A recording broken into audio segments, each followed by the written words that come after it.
Halo, teman-teman cerdas, pernah nggak sih kalian merasa kecewa sama teman yang paling kalian percayai? Atau justru kalian berhasil menjalin hubungan baik dengan seorang yang dulunya musuh kalian?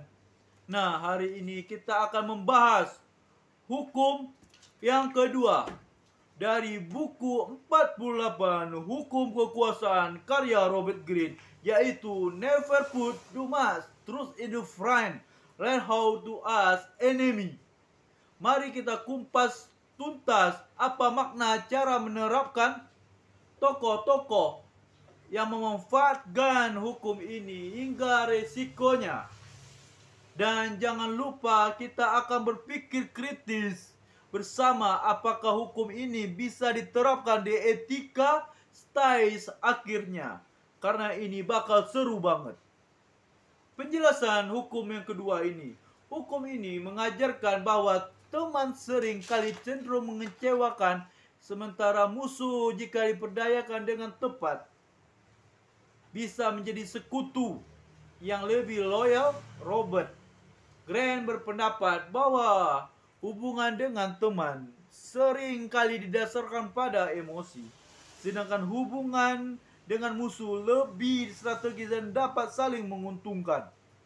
Buku ini nggak menyuruh kita jadi orang jahat, tapi mari kita jujur, seberapa sering teman kita yang menyakiti, percaya bahwa berbalik menyakiti kita, dan seberapa sering musuh yang kita bantu justru jadi sekutu yang paling solid. Buku ini nggak menyuruh kita jadi orang jahat. Teman bisa merasa iri atau terlalu nyaman hingga menganggap enteng hubungan.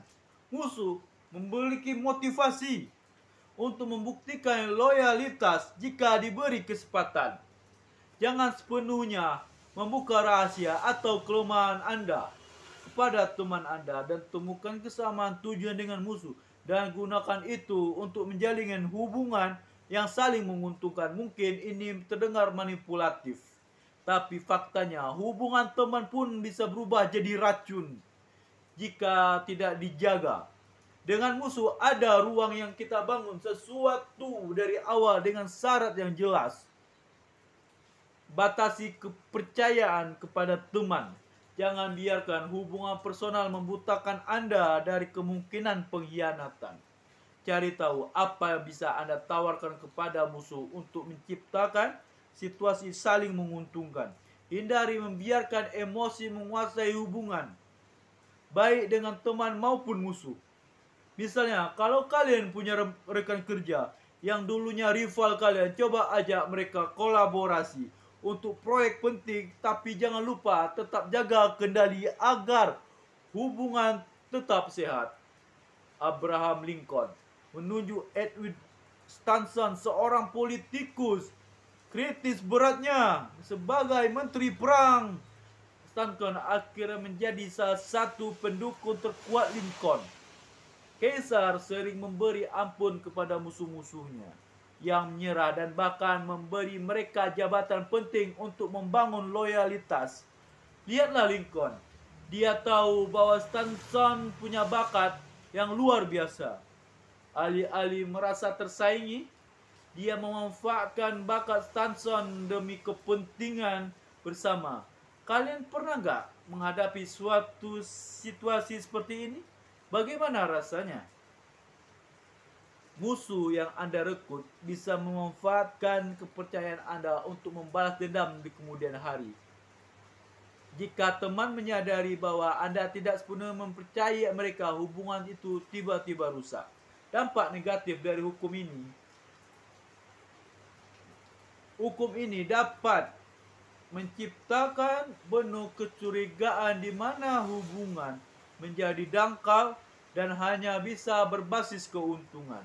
Anda mungkin kehilangan teman sejati karena terlalu fokus pada strategi. Hukum ini memang powerful, tapi ingat, teman sejati adalah aset yang saling berharga. Jangan sampai kehilangan hubungan tulus karena terlalu fokus pada taktik dan strategi. Teman-teman, hukum ini memang membuka mata, tapi saya ingin tahu pendapat kalian, apakah bijaksana memanfaatkan musuh atau kita tetap harus percaya sepenuhnya pada teman? Kalau kalian pernah mempunyai pengalaman dikhianati teman atau justru menjalin hubungan baik dengan mantan musuh kalian, ceritakan di komentar.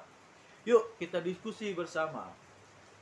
Jadi hukum kedua ini mengingatkan kita untuk berhati-hati dalam hubungan sosial. Tapi ingat, kekuasaan yang sesungguhnya bukan hanya tentang strategi, melainkan juga tentang menjaga kepercayaan. Kalau kalian suka konten seperti ini, jangan lupa like, subscribe, dan aktifkan lonceng notifikasi. Ya, sampai jumpa di pembahasan hukum ketiga. Ya, pasti lebih tajam lagi. Bye-bye.